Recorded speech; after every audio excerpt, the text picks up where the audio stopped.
Seh Calaz finally brings good news to Zimbabweans about Tombstone Souljahlove. Welcome back to your channel. Please don't forget to like and subscribe. Okay, guys. So Seh Calaz mushure mekunge vaudzwa nefan kuti please do something kugadzira Tombstone, and then there was a lengthy reply tichazotaura nezvaikumberi uko.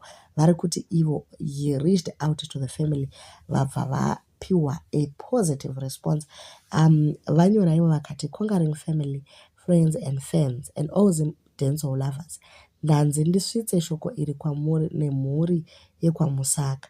Hanzi shoko renyu rakasvika uye takanga tagara tiine urongwa hwacho zvenext year 2024 16 February. Tombstone unveiling yachibaba vachitenda rutsigiro rwenyu nerudo rwemukomana.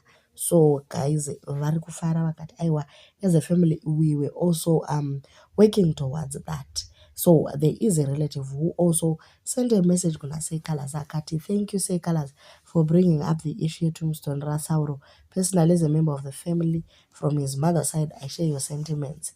We have been in discussions within the family and we can only say definitely next year hapana chinoramba, we will put a tombstone. We understand his fans' frustrations and we know Sauro deserves better. Your involvement as friends and fellow artists is welcome. So kuri kunzi program iri kuinvolva vese mafans, fellow artists and all. So guys, Chibaba has finally gotten the honor that he deserved.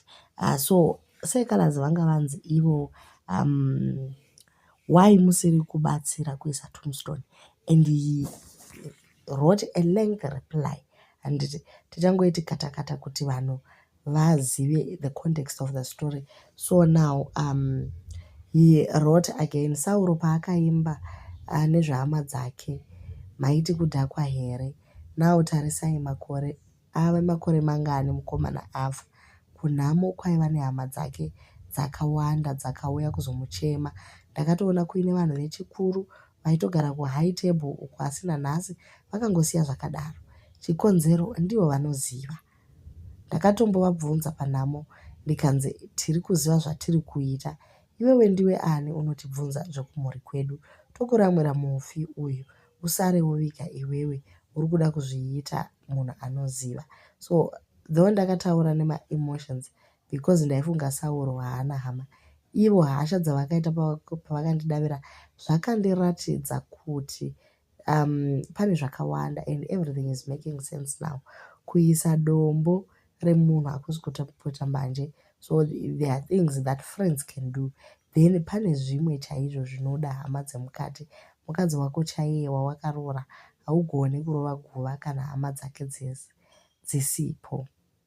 And so as Zimbabweans we know chivanhu chedu hatingoiti zvinhu just because we are friends or we have the money. No, we wait for the relatives to lead. And musakanga mweka guys, Sauro used to sing about how he lived on the streets iye aine hama. So why do you think kuti vangava vane hanya nhasi nechituna ivo vakakonewa munhu wacho achiri mupenyu?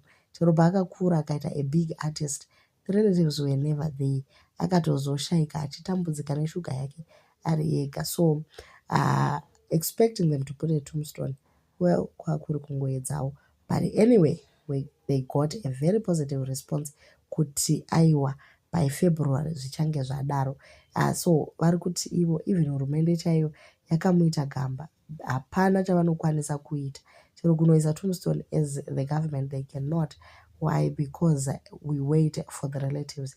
So izvezvi pakanzi pane show or something chinobuda mari, ini ndakazvimirira handiende kushow ine anything to do naSauro tisina kunzwa hama dzake. So in most cases most of these artists are actually paying the family kuti vave vachishandisa zita rekuti Sauro or anything chineine zvaSauro. And so as Seh Calaz nevamwe varipo, so that's the response he gave kuti there is nothing we can do in as much as we see kuti there's a need yekunogadzira tombstone. There is nothing we can do as artists. We only wait for the initiative from the relatives.